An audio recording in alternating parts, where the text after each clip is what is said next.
السلام علیکم۔ آپ دیکھ رہے ہیں اردو موو اور آج کی کہانی کا مضمون ہے میکال، ایک سپر نیچرل لو سٹوری۔ روئی کے گولوں کی طرح نرم، ملائم، سفید دلکش چہرہ، گلابی گال، کالے سیاہ خوبصورت لمبے گھنے بال اور بڑی بڑی کالی سیاہ چمکتی آنکھیں جن پر سائے فگن کالی گھنیری پلکوں کا جال اسے کسی پری ذات کا سروپ دیتا تھا۔ وہ کسی کو بھی اپنی طرف کھینچنے کی بھرپور صلاحیت رکھتی تھی۔ اس کا حسن بے مثال تھا اور وہ اتنا ہی اپنے حسن سے انجان تھی۔ ایک بھیانک حادثے میں اس کی ماں کا انتقال ہو گیا تھا، جس کے بعد اس کے بابا اسے لے کر اس پہاڑی علاقے میں چلے آئے تھے۔ یہاں زیادہ تر ٹورسٹ اور دوسرے ممالک کے سفیروں کی فیملیز رہائش پذیر تھیں۔ اپنی ماں کے انتقال کے بعد وہ بہت چپ رہنے لگی تھی۔ اس کے بابا بھی زیادہ بات نہیں کرتے تھے، ہر وقت اپنی محرومہ بیوی کی یاد میں کھوئے رہتے تھے۔ سردیوں کے دن تھے، سورج جلدی غروب ہو جایا کرتا تھا۔ ماحول میں عجیب سی اداسی رچی ہوئی تھی۔ آئمہ کو سرما کی راتیں ہمیشہ ایک عجیب طرح کی بے چینی میں مبتلا کر دیا کرتی تھی۔ آئمہ اکیلی روزانہ صبح کالج جاتی اور کالج سے آ کر بس خاموشی سے دن گزرنے کا انتظار کرتی۔ میں افسردگی اور مایوسی چھائی ہوئی تھی۔ اس کی پڑوسن ڈاکٹر فہمیدہ نے اسے لوگوں سے گھلنے ملنے اور جاب کرنے کا مشورہ دیا، جس کی اس کے بابا نے بھی تاکید کی۔ سردیوں کی چھٹیاں شروع ہو چکی تھیں۔ آئمہ معمول کے مطابق صبح کافی کا ایک بڑا مگ اور اخبار کھول کے بیٹھ گئی تھی۔ اندرونی صفحے پہ ایک بڑا سا اشتہار چھپا تھا۔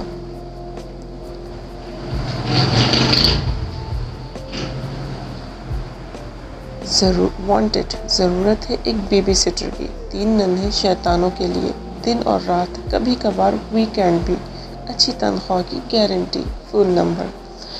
آئمہ نے اشتہار کو غور سے پڑھا اور اشتہار کے اوپر سرکل بنا دیا۔ فون نمبر نوٹ کیا۔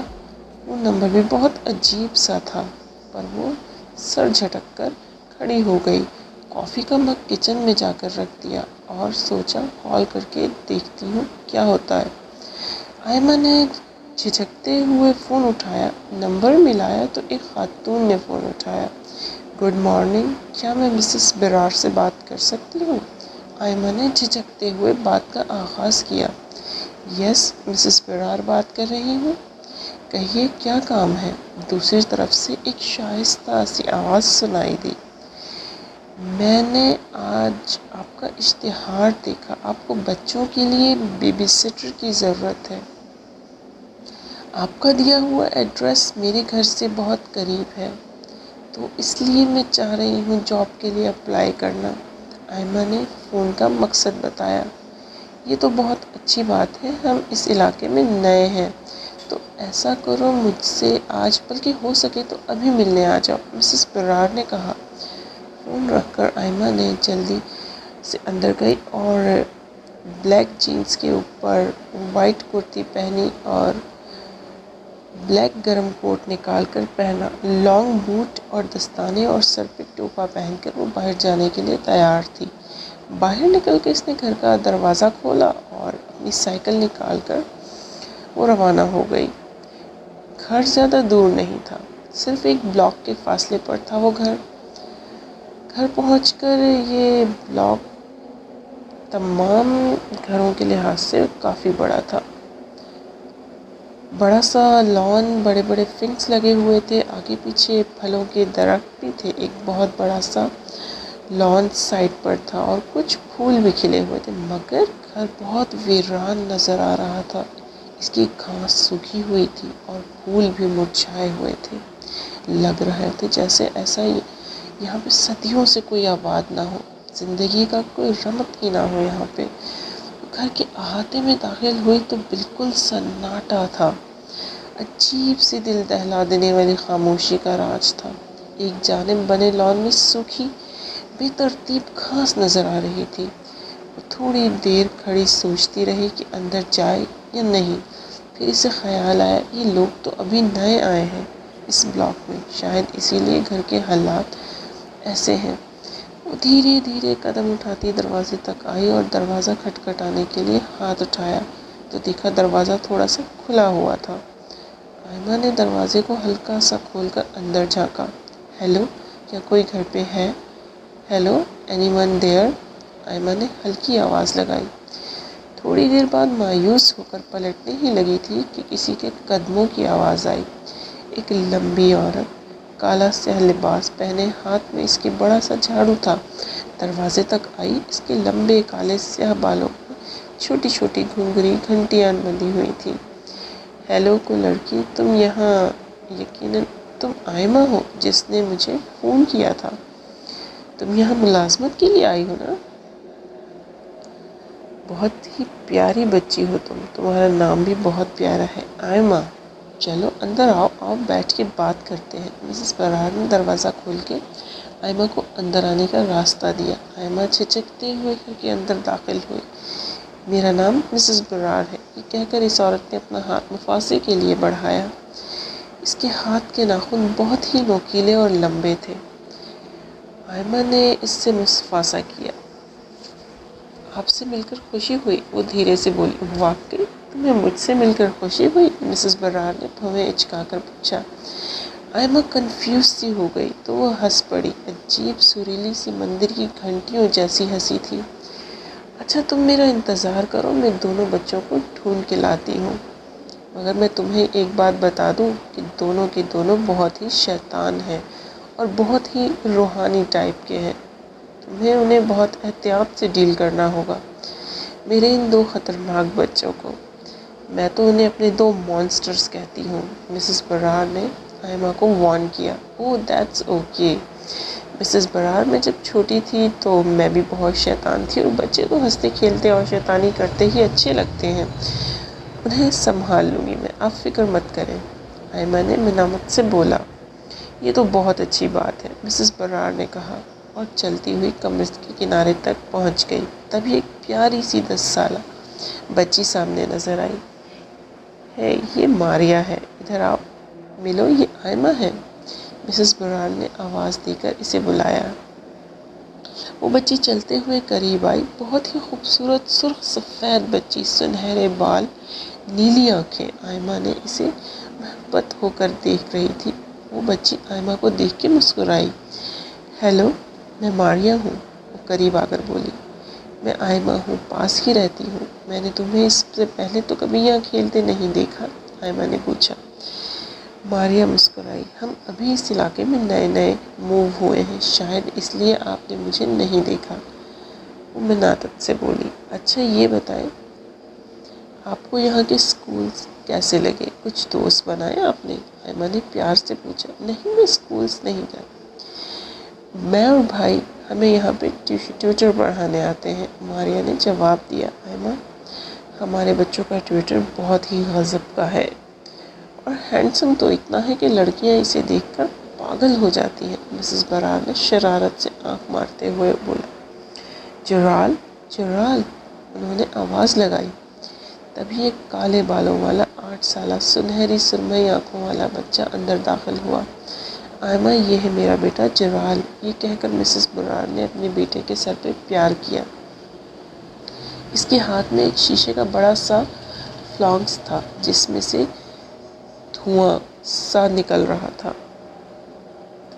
واؤ، یہ تو کیمسٹری لیب سیٹ ہے، آئمہ نے اشتیاق سے کہا۔ ہاں، یہ کیمسٹری کا سیٹ ہے، میں ایک سائنٹسٹ ہوں اور میرا بیٹا بھی لیبارٹری کا کام بہت پسند کرتا ہے، مسز برار نے آنکھ کے اشارے سے جرال کو وہاں سے جانے کا کہا۔ آئمہ، میرے دونوں بچے بہت مختلف ہیں، ان دو کے علاوہ میری چھوٹی بہن کی بیٹی سوہا بھی ہوتی ہے، وہ اس وقت سو رہی ہے، کبھی کبھار وہ اپنی ماں کے پاس چلی جاتی ہے لیکن زیادہ تر میرے پاس ہی رہتی ہے۔ تمہیں ماریا، جرال اور سوہا کی کیئر کرنی ہوگی۔ ماریا کبھی کبھار موڈی ہو جاتی ہے جبکہ جرال تو ڈارلنگ بچہ ہے، اور سوہا بہت ہی چھوٹی ہے، مسز برار نے اسے بچوں کے بارے میں سمجھایا۔ آئمہ، تم ایسا کرو، کل سے کام پر آ جاؤ، میں تمہیں 10,000 روپے ہفتے کے دوں گی۔ 10,000!